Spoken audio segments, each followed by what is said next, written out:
Vstupuje. Žiaľ. Pekný deň všetkým, ďakujem za udelenie slova, pán primátor.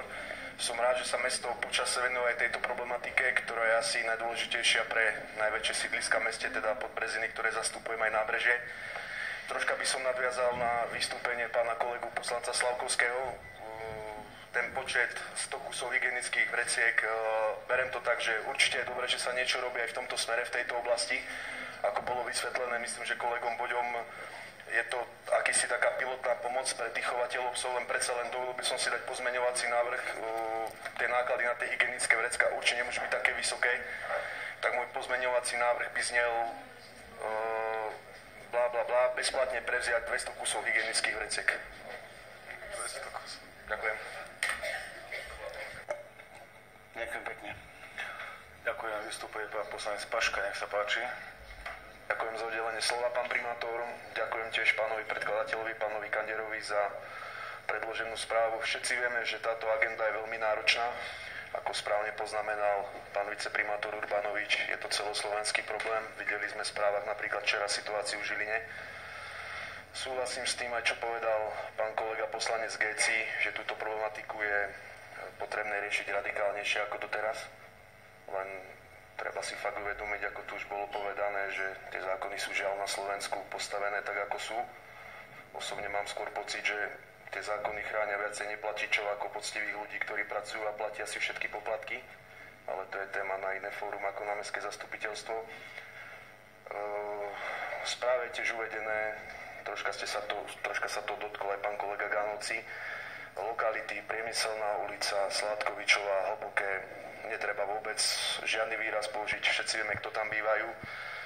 Nezostáva mi nič iné, lebo táto naozaj situácia je veľmi ťažká, len tak smutne skonštatovať, že okrem toho, ako uvádza správe pán Kandera, 49% tých nedoplatkov tvoria osadníci, ktorí bývajú v týchto miestach, mnohokrát aj nelegálne postavených.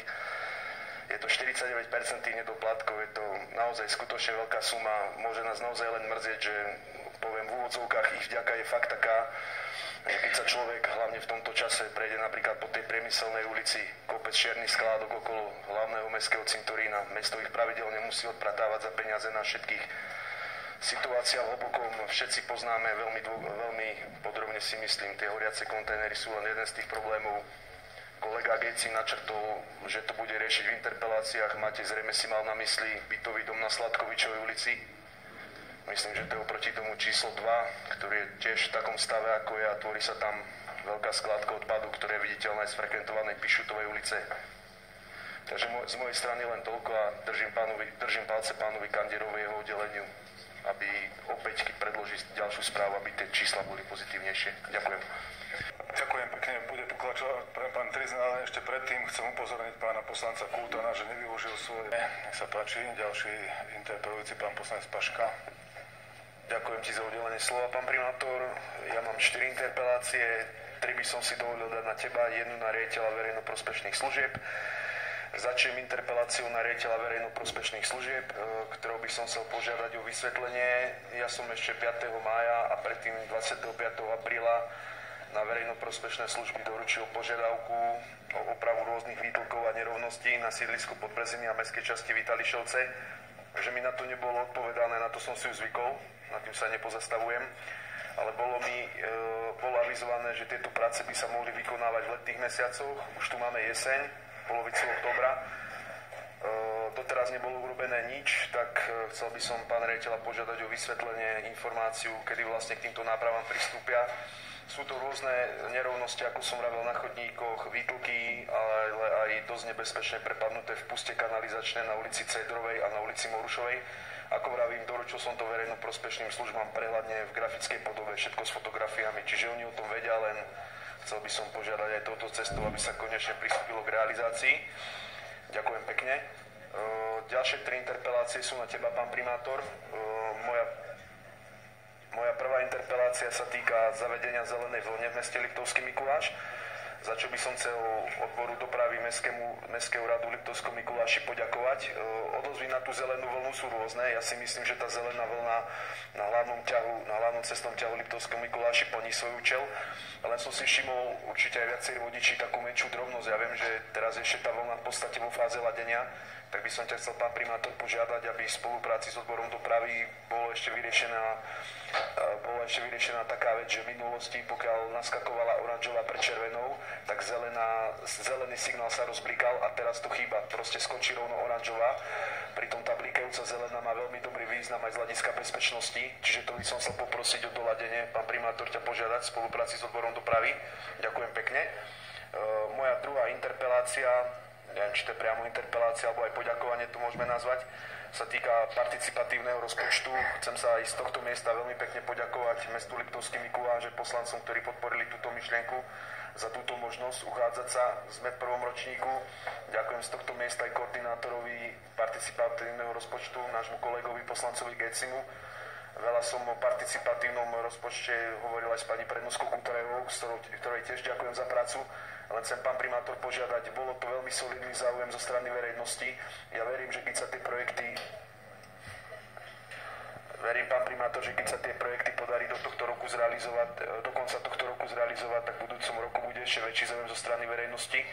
Tak bolo by dobre pri tvorbe rozpočtu na budúci rok myslieť, že podľa mojej mienky by tá suma mohla byť aj vyššia na projekty participatívneho rozpočtu, ale však schvaľovať rozpočet budeme my na mestskom zastupiteľstve. Toľko moja pripomienka, môj postreh. A ďalšia moja posledná interpelácia je taktiež na teba ako na primátora mesta. V Lani som požiadal v súvislosti so zmenami cestovných poriadkov v mestskej autobusovej doprave, ktoré sa tento rok udejú v polovici decembra, o zverejnenie aktualizovaného cestovného poriadku na stránkach mesačníka Mikuláš. V Lani mi v tomto bolo vyhovené, za čo veľmi pekne ďakujem. Tak chcel by som ťa aj teraz požiadať, aby si v spolupráci s pracovníkmi kompetentnými, ak je to možné, zabezpečil zverejnenie cestovných poriadkov nových mesačníkov Mikuláš. Je to veľmi praktická pomôcka, hlavne pre starších ľudí, ktorí si to môžu z mesačníka vybrať a ten cestovný poriadok aktualizovaný majú potom doma napríklad na stole. Aj to aj, myslím, že vhodná propagácia mestskej autobusovej dopravy. Ďakujem krásne. Ďakujem pekne, aby som nemusel odpovedať písomne. Zelená vlna blikanie, mám tu informáciu zo včerajšieho dňa od vedúceho odboru dopravy. Je napísané: chýbajúce blikanie zeleného signálu pred jeho ukončením zhotoviteľ diela programuje a bude hneď, ako sa tak stane, nahrané do jednotlivých radičov. Čiže ďalšie participatívny rozpočet bude informovať v informáciách pán poslanec Geci, a čo sa týka peňazí, je to na zastupiteľstve, koľko peňazí tam schváli. A čo sa týka cestovných poriadkov MAD, keď budú doladené, tak nevidím dôvod, aby sme ich neuverejnili opäť na základe tvojej iniciatívy. A k tomu prvom sa potom vyjadrím k informáciám. Takto nejakým spôsobom má prebiehať komunikácia medzi poslancom a mestským úradom, nie parciálne na jednotlivé odbory, ale prostredníctvom interpelácií smerom k úradu. Nech sa páči.